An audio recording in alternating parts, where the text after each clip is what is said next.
Hey tappers, on Tuesday I promised you a video about how you can tap to find your highest and best self. So let's talk about that. Oftentimes, the journey to finding our highest and best self is laid out in front of us as more of a mystical, spiritual type journey. And there's nothing wrong with that, but it is very helpful to find progress on that journey by balancing that spiritual, mystical power along with clarity and safety. So let's talk about how you find those. To find clarity, I want you to ask a lot of questions that probably haven't crossed your mind because you know you're supposed to find your highest and best self, and that's the best thing for you to do, right? So why would you ask any question other than, how do I get there? But here's what I want you to ask. Why do you want to get there? What is it going to give you? What do you get to receive when you become your highest and best self? Is it peace? Is it comfort? Is it joy? Is it safety? What is it that in your mind you receive when you become your highest and best self? Another way of asking the same question is to say, what don't you receive if you never become your highest and best self? That may pop up with a lot of answers, especially if you also struggle with self-love. And I want you to ask yourself, is this highest and best self version of me the best version? Is it the happiest version? Is it the most complete version? Is it the most fun version? And if you get a no, then ask yourself, oh, well, what version of me is that? And if you're not sure if your highest and best self is your happiest version, your most fun version, then you have other questions to ask. What we've done here is start a dialogue.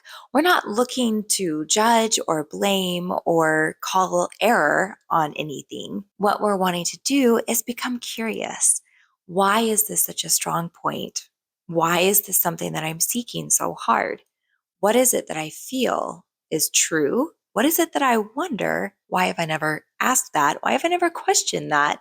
And how do I truly feel about it? Let's ask another question. How will I recognize my highest and best self? How will I know when I've gotten there? Do I have an expectation that once I'm there, it will feel a certain way, look a certain way? I will feel, I will look, I will be, my environment will be.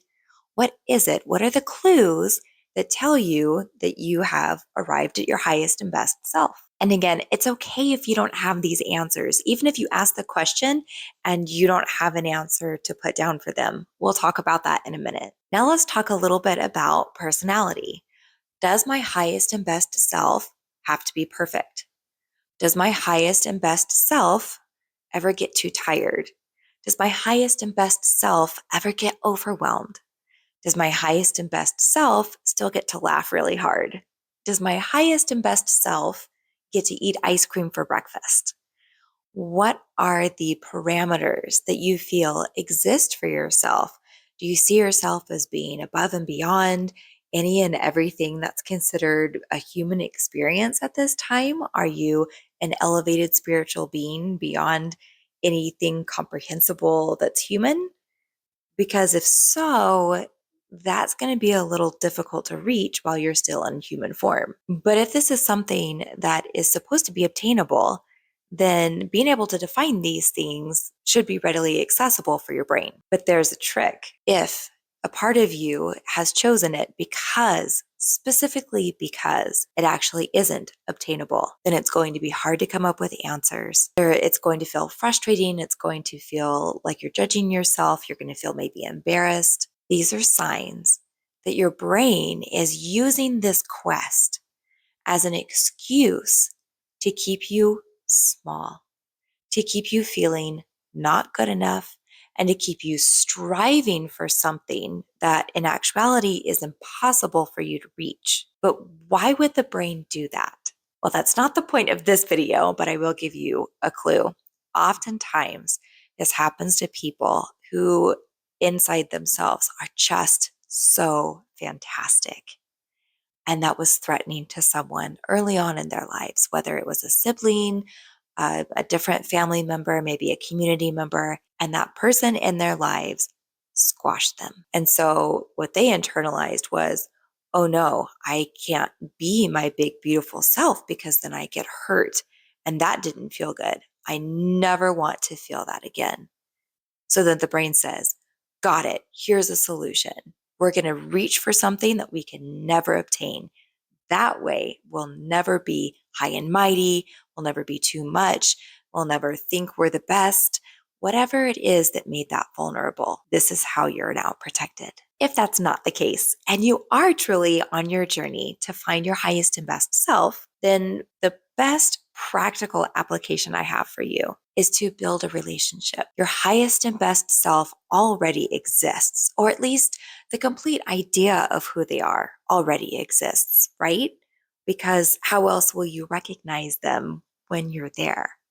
So start to interview yourself. Ask yourself questions. How would my highest and best self fold laundry? How would my highest and best self put the bed sheets on? How would my highest and best self eat broccoli?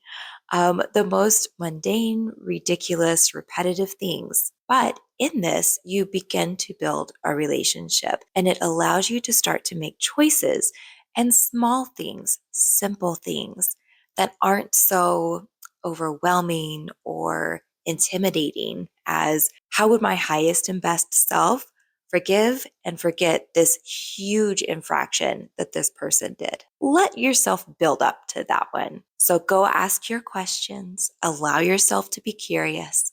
And if you come across something that needs healing or just may not be quite what you thought it was, give yourself permission to seek that out as well. And take support as you need it. You can always email me. We've got a whole list of certified practitioners that can help. And I'm always there for Tapping Tuesdays at 1 p.m. Pacific time on this YouTube channel. I hope this helps. Let me know in the comments. I'll see you soon.